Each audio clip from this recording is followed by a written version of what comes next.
Caros fiéis, no calendário tradicional, o segundo domingo após Pentecostes é um domingo de temática eucarística. As fórmulas litúrgicas desse domingo, o que inclui as orações e as leituras, por exemplo, essas fórmulas litúrgicas foram compostas muito antes da instituição da festa de Corpus Christi. Porém, a harmonia que há entre a festa do Corpo de Deus e a liturgia do domingo subsequente nos faz pensar que esse domingo foi composto por causa da festa do Corpo de Deus, o que não é o caso. Na verdade, foi a providência que assim fez. Temos um domingo de temática eucarística dentro da oitava do Corpus Christi, e isso não por ação humana, mas porque assim dispôs a providência. Nós ouvimos no Evangelho da Missa a parábola do banquete. Um homem muito rico prepara uma grande ceia e convida muitos homens. Nós sabemos que o primeiro sentido da parábola é o convite para a vida eterna. A ceia é, na verdade, a felicidade dos eleitos no paraíso celeste. Porém, o que é a Eucaristia, senão uma antecipação da ceia da vida eterna? De fato, caros fiéis, quando recebemos o Santíssimo Sacramento, recebemos, sob as aparências de pão, a pessoa de Jesus Cristo. Ou seja, recebemos aquele que os anjos e os santos contemplam sem cessar na visão da glória. Pois enquanto os anjos e os santos veem a Deus face a face, nós, porém, recebemos a substância de Jesus Cristo, recebemos a pessoa de Jesus Cristo no mistério da Eucaristia. Nós não o vemos, mas nós o recebemos. Nós entramos num contato que é, ao mesmo tempo, um contato físico e misterioso com a humanidade e a divindade de nosso Senhor. Portanto, caros fiéis, ainda que a missa seja a renovação do sacrifício do Calvário, a recepção do sacramento da Eucaristia, a recepção da comunhão é o nosso banquete espiritual, porque na Eucaristia Jesus Cristo se dá como alimento da nossa alma. É por isso que a Igreja chama essa balaustrada de mesa da comunhão, porque é onde os fiéis recebem e se banqueteiam com a Eucaristia, esse novo maná que nos sustenta até a posse do paraíso celeste. Mas antes do Evangelho, na epístola da missa, nós ouvimos as seguintes palavras de São João: nisto conhecemos o amor de Deus, em ter dado a sua vida por nós. Igualmente, nós devemos também estar prontos a dar a nossa vida pelos nossos irmãos. Nesse versículo, São João estabelece uma relação entre a paixão de nosso Senhor Jesus Cristo e a caridade fraterna. E nesse ponto nós também encontramos um tema eucarístico, o que talvez não esteja muito claro para nós. Na verdade, caros fiéis, nós conhecemos pouco a respeito dos efeitos da comunhão. E se conhecemos pouco, isso explica em partes porque ela não produz tantos frutos em nossa alma, porque ainda temos muitas dificuldades para comungar bem. Quando o Papa Urbano IV aprovou a festa de Corpus Christi, ele escreveu na bula de instituição A Eucaristia é um alimento que restaura e nutre verdadeiramente. Sacia em sumo grau, não o corpo, mas o coração. Não a carne, mas o espírito. Não as vísceras, mas a alma. O homem tinha necessidade de um alimento espiritual, e o Salvador misericordioso, com piedosa diligência, proveu para alimento da alma o melhor e mais nobre manjar. De fato, caros fiéis, se a Eucaristia é nosso alimento espiritual, então o primeiro efeito da comunhão é o sustento. A Eucaristia nos sustenta da mesma maneira que como o alimento do corpo nos sustenta, a fim de que não pereçamos por falta de vigor. Nesse sentido, a Eucaristia nos sustenta porque ela não apenas contém a graça, ela contém o autor da graça. Ela nos faz entrar num contato físico e misterioso com a pessoa de Jesus Cristo, com o seu corpo e sangue. É por esse motivo que São João Bosco sempre recomendava a comunhão frequente, como arma para a guarda da virtude da castidade, porque a Eucaristia sustenta a nossa vida interior. Em seguida, a Eucaristia repara as nossas forças, repara o fervor perdido por causa dos pecados veniais, por causa das nossas negligências, por causa da nossa frouxidão, por causa da nossa tibieza.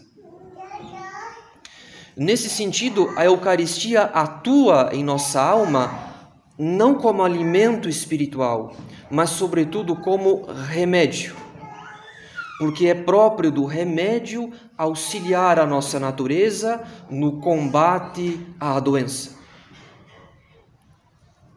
Isso quer dizer que a Eucaristia não é um sacramento reservado às almas fervorosas, às almas que atingiram uma certa perfeição na vida espiritual. Pelo contrário, a Eucaristia é também remédio dos tíbios, dos negligentes, dos frouxos, à condição de que essas almas tíbias comunguem com o desejo sincero de vencer o seu estado de tibieza.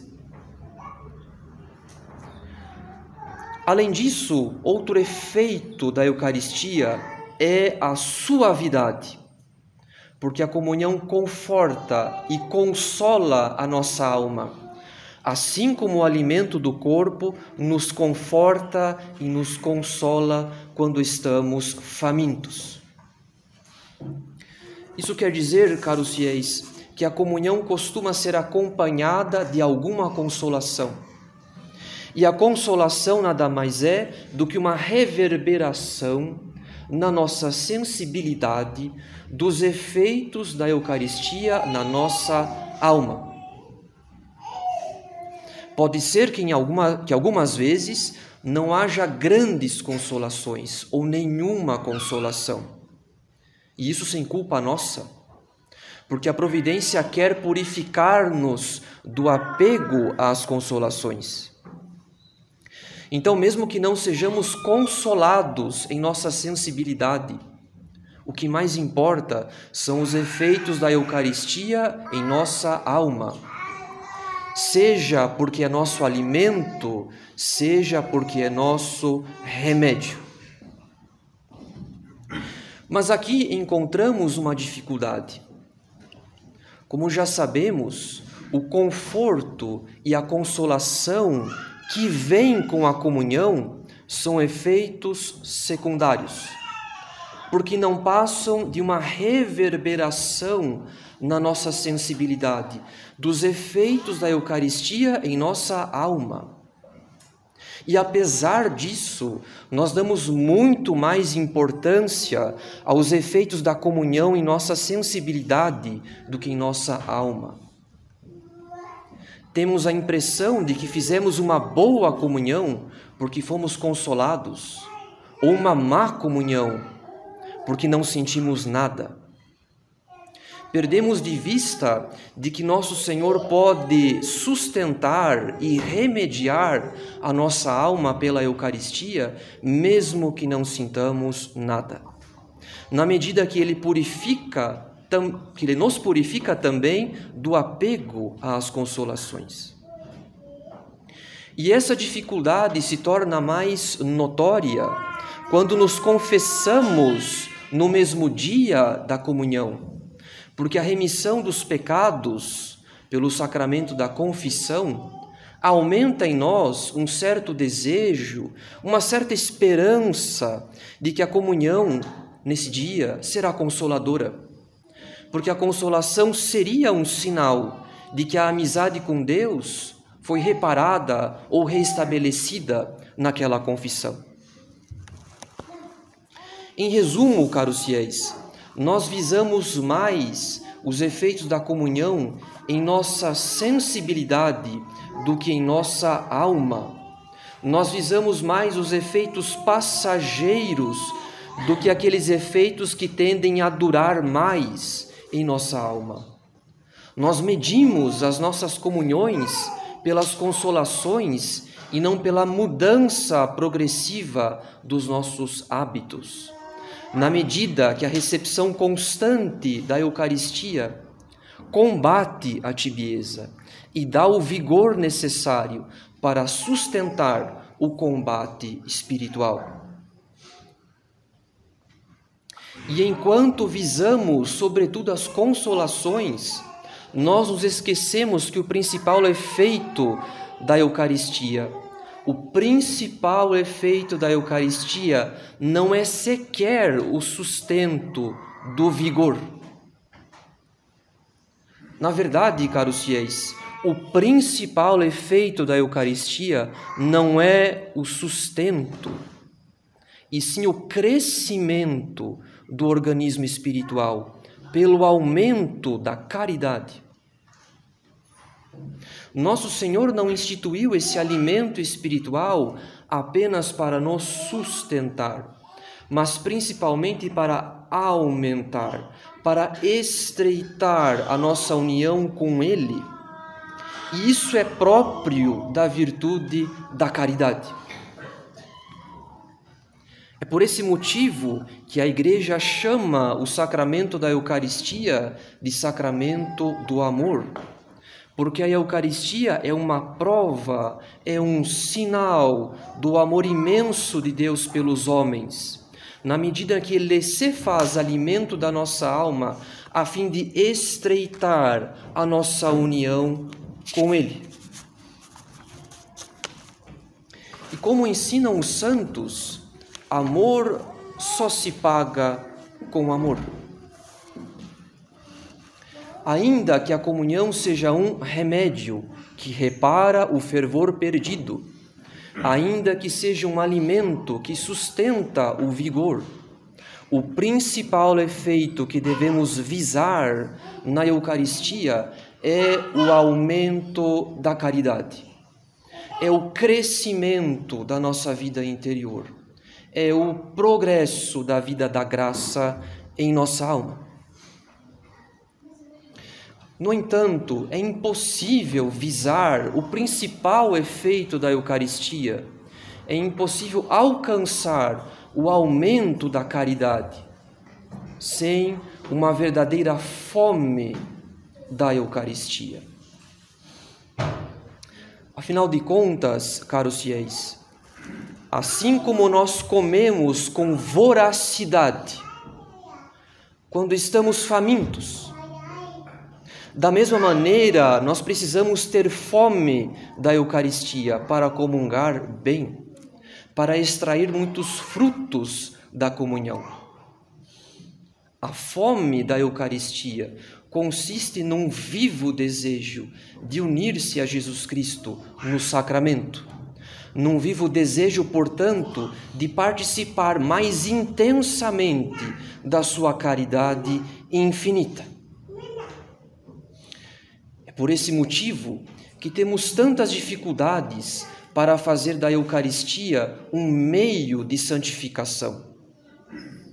Se visamos, sobretudo, as consolações, perdemos de vista o aumento da caridade. Mas se visamos o sustento do vigor ou a reparação do fervor perdido, também perdemos de vista que a comunhão deve fazer mais que impedir novos pecados ou pecados piores.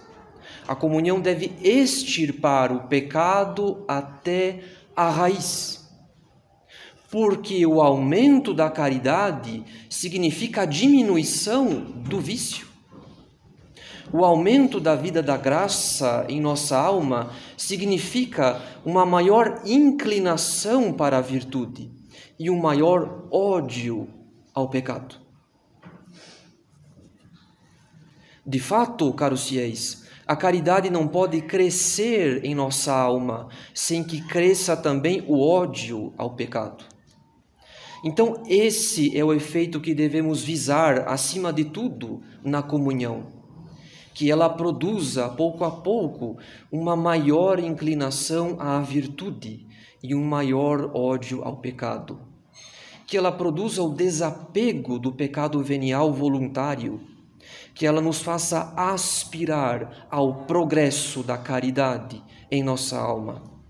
Que ela nos faça desejar estar sempre na presença de Deus, pela lembrança constante de que a Santíssima Trindade habita a nossa alma pela graça. Nesse sentido, quando Deus vê numa alma que ela ainda deseja receber as consolações da comunhão, mas não empreende um combate espiritual para vencer o hábito do pecado venial voluntário, Deus priva, muitas vezes, essa alma de consolações para que ela compreenda que está apegada a um efeito muito secundário da Eucaristia, sendo que essa alma não combate os pecados veniais voluntários para que tenha fome do efeito principal, que é uma união mais estreita com Jesus Cristo pelo aumento da caridade. É por esse motivo que São João, na Epístola da Missa, faz uma comparação entre a paixão de Nosso Senhor e a caridade fraterna. Quando ele diz: "Nisto conhecemos o amor de Deus, em ter dado a sua vida por nós. Igualmente, nós devemos também estar prontos a dar a nossa vida pelos nossos irmãos." Afinal de contas, caros fiéis, não há maior sinal de que progredimos na caridade do que quando amamos o nosso próximo, apesar das dificuldades naturais, apesar de alguma aversão ou repugnância natural. Somente a virtude da caridade pode nos tornar capazes de querer o bem daquelas pessoas das quais queremos apenas distância. Portanto, o sinal mais perfeito da comunhão bem feita não são as consolações, e sim a caridade fraterna, essa disposição de alma de querer o bem do próximo, mesmo daquelas pessoas difíceis, daquelas pessoas que nos feriram, sem desejar vingança, sem guardar ressentimento, porque uma alma que faz uma comunhão bem feita participa dos sentimentos do coração de Jesus. Ela participa da compaixão de Jesus Cristo, compaixão que ele manifestou sobretudo na paixão, quando perdoou os seus algozes. Então saibamos bem, caros fiéis, se temos pecados de estimação, se costumamos cair em pecados veniais voluntários, ainda que não percamos o estado de graça, nós perdemos a fome da Eucaristia. Nós deixamos de progredir na caridade por causa dos vícios enraizados em nossa alma. E assim, o único efeito que parece nos interessar é esperar alguma consolação da comunhão. Pelo contrário, como diz São João Crisóstomo, voltemos dessa mesa, isto é, da mesa da comunhão. Voltemos dessa mesa, portanto, como leões expirando fogo, temíveis ao demônio, ocupando a nossa mente com a lembrança do nosso chefe, Jesus Cristo, e da caridade que ele nos manifestou. Então devemos visar mais o fogo da caridade do que o calor das consolações. Pela comunhão bem feita, nós nos tornamos temíveis ao próprio demônio. Pela comunhão mal feita e, mais ainda, pela ausência prolongada da comunhão em nossa vida, nós é que devemos temer os efeitos da nossa negligência de procurar a Eucaristia quando temos meios para isso. Então peçamos, caros fiéis, peçamos à Santíssima Virgem para que ela produza em nossa alma uma verdadeira fome da Eucaristia, um desejo vivo e ardente de comungar e de comungar bem. Em nome do Pai, e do Filho, e do Espírito Santo. Amém.